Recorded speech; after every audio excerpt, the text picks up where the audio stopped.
go. All right, Kim, you got about 8 minutes. I'll ping you when you got about 2 minutes left, okay? Sounds good. All right. Hi, guys. So I'm Kami from the momadiaries.com. Nice to meet you both. Nice to meet you too. So I saw Pencils versus Pixels and I really enjoyed it. It was really interesting. I was like drawn in, no pun intended, the entire time. Um, so can you tell me about like the inspiration was behind creating the documentary? Yeah. So I know John Pomeroy. I'm friends with him, and I was a friend of mine and I were working on his bio, and he was telling us all these amazing stories that we've never heard before, and it was just mind blowing. So I just had the idea of making a documentary and pitched it to my buddy Tom, and we just that's how it got started. It's just like wanting to tell the story, the heart behind the art form, and the hardships that they went through and where it's going. So that's kind of how it was sparked. So All right. Thank you. So I love that Ming-Na Wen was the narrator. Of course, I loved her in Mulan, and I'm actually rewatching Agents of S.H.I.E.L.D. with my kids right now. So, she's such an iconic person. How did you decide that it was her to narrate Pencils versus Pixels? yeah, early on, I had an idea of doing, well, I was thinking of narration in general for it, and I thought it would be really cool to have a cartoon character throughout the film. And so we had a bigger plan for that. We even were gonna get like Patrick Warburton involved and stuff, and at one point, and but Ming-Na was the person that came to mind, and I was like, "What do you think about Ming-Na? Can we reach out to her?" And because Tom and Tony, Tom's brother, they're really good friends with Ming-Na, and she was on board immediately. She loved the idea, and she's such a sweet person, like one of the nicest people. She did a video for my girls. I have three daughters, and she was like, hey, she's like did a whole thing for them, and when we were doing the cartoon voiceovers, and just very down to earth, amazing personality, just super kind, and that experience was amazing. I'm so glad we got her on the movie. Yeah, she added a lot. Faye, do you have anything to add? Just that Ming-Na is just such a lovely soul and was so she elevated everything, every part of this. One of the challenges with the film was we had these chapters of these benchmarks and these times and these themes we wanted to say, and we needed something to tie it all together. And having her as our narrator and having her pop in here and there to tie the story together just really elevated it so much and made it flow so much better. The edit just tremendously improved once we got her actual narration in there. It was great. I like the little snippet at the end, like the very, very end. That was really cool. Uh, yeah, Mandalorian. yeah, yeah. What was the most like fascinating or surprising thing you each learned about when making the film? I think oh, sorry. I was just going to say one thing that was really surprising to me was how technology was brought into animation to save money with xerography, with the cap system to replace, pen and ink departments, which were these huge departments. It was brought in to save money and keep the studio afloat.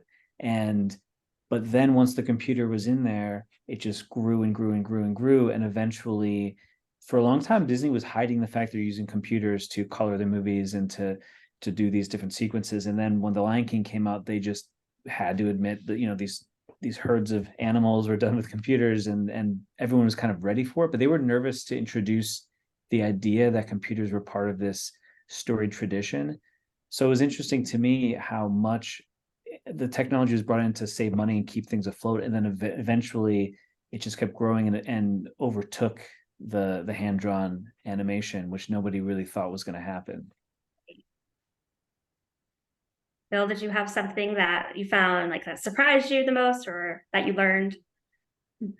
I think it was the overall hardship that everybody had when everything did change in the industry, whenever the technology and decisions behind choosing to go down a more CG based journey, like just the heartache and like what happened to some of these people. A lot of these people, I don't know, I can't remember, there's so many stories, but like some people went from animating on big feature films to, not that this is a bad thing, but they went to working in the grocery store, and just because that was what they did, that was their career, that was their passion, that's what their talent was. And so that was heartbreaking to know that that it had impacted so many people. And we, on a consumer side, we just see it as like, a new style. Oh, I love Toy Story. We love CG animation. It looks cool. And we love 2D too, but we don't get that perspective from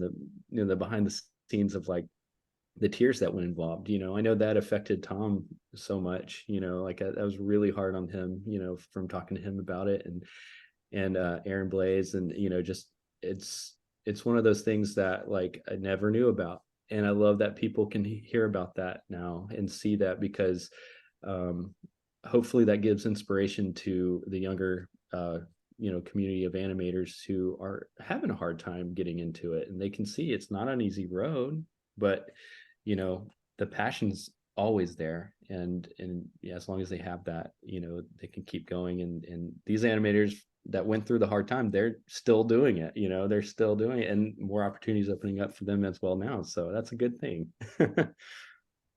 Yeah, I really couldn't believe that. I just assumed that CGI would have been faster production time than the hand-drawn animation, but then it said that they pretty much ended up, being about the same duration, which that really surprised me.